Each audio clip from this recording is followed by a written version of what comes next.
I am thine, O Lord. I have heard thy voice, and it told thy love to me. But I long to rise in the arms of faith, and be closer drawn to thee.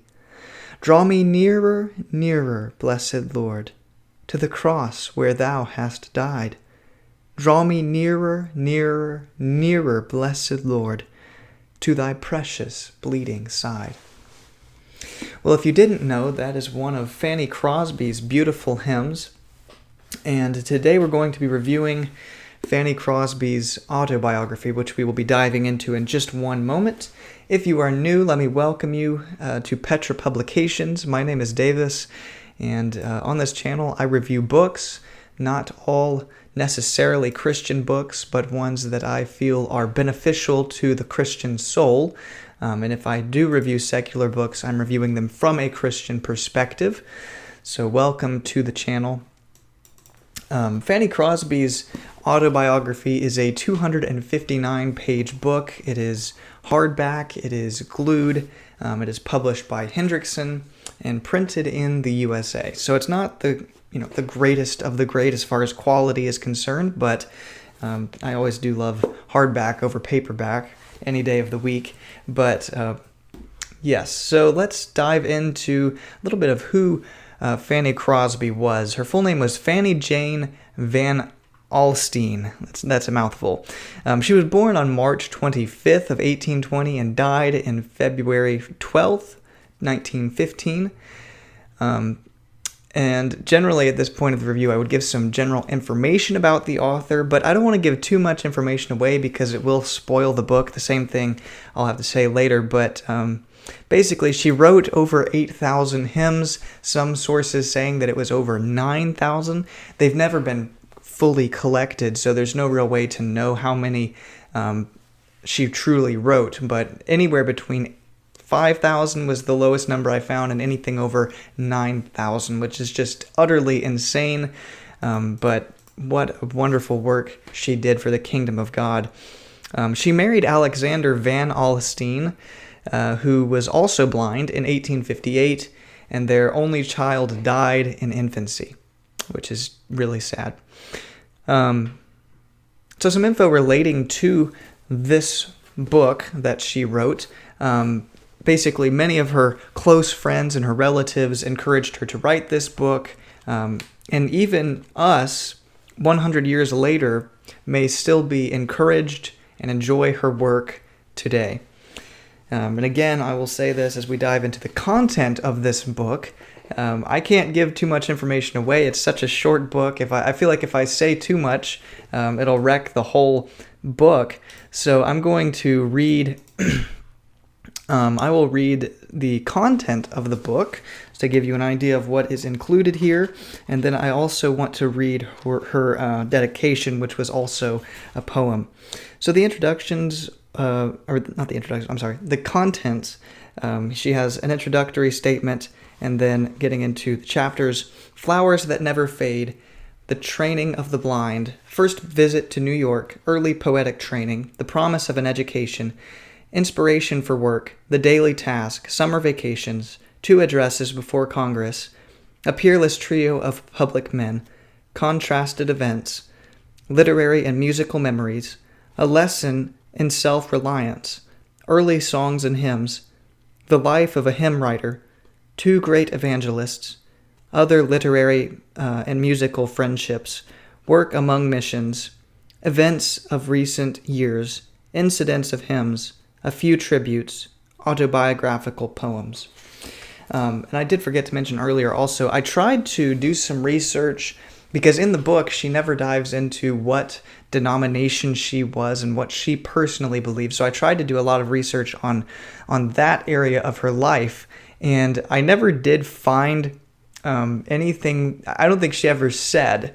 She grew up Reformed Presbyterian, which is great, but a lot of her time later in life was spent with Methodists, which is also fine, a lot of time with Baptists as well. So really a lot of different things, and what I love about music and hymns specifically is you can write a hymn that every denomination will come together and sing. Like her hymns are in every denominational hymn book. in the country, basically. And so really, really cool stuff there. But yeah, I have a feeling she leaned Presbyterian just because of her upbringing, but I couldn't find anything out there or in this book that really closed the deal in my mind on that. But now let me read the dedication of this book here. And it says, "Go, little book, with many a prayer. Go on thy pinions light as air. The story and the life portray of her who sends thee forth today. Go, little book, God's goodness tell, whose praise her soul enraptured sings, who gave the harp she loves so well, and in her childhood tuned the strings. Go, little book, her years recall, with countless friends so richly blessed. She murmurs not whate'er befall, but feels the power of perfect rest. Go, little book, should some lone heart forget in thee one throb of pain, shouldst thou but play this humble part, thy author has not toiled in vain." I love that she could literally take anything and turn it into a poem. Just really, really great.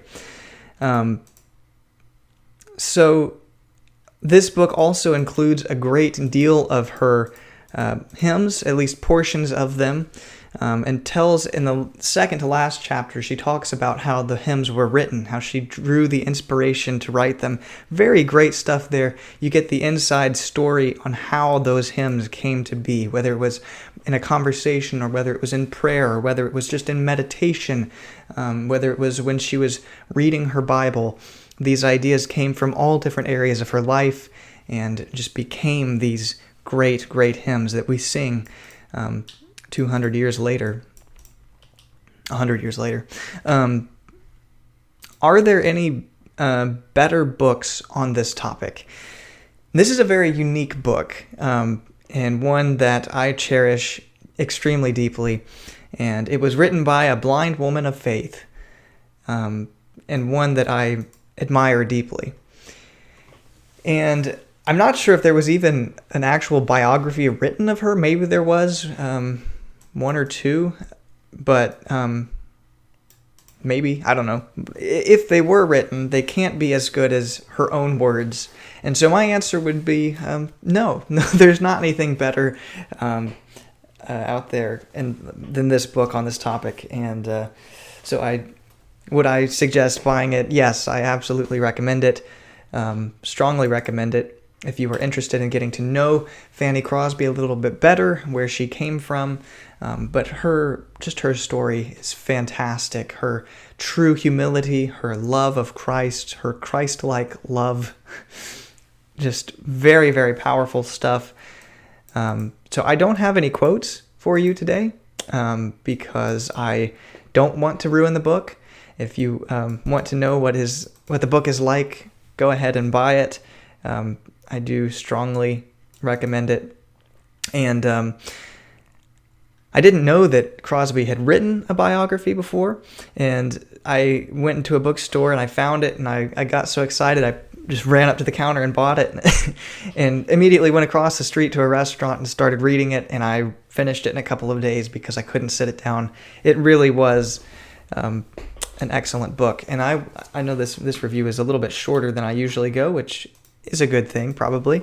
But I will close this review with these very powerful words from her hymn, "Redeemed, how I love to proclaim it." Listen to this. "Redeemed, how I love to proclaim it, redeemed by the blood of the Lamb, redeemed through his infinite mercy, his child, and forever I am." Well, I do hope that you've had a wonderful Lord's Day thus far. I hope that this review was helpful to you. If it was, please let me know in the comments down below. If you have anything that you want to reach out to me privately about, question, comment, whatever, you can do that via my Twitter account or through my email. Either one of those is fine with me. I do hope you're having a wonderful day and that you have a wonderful week. Lord willing, I will see you again very soon. God bless.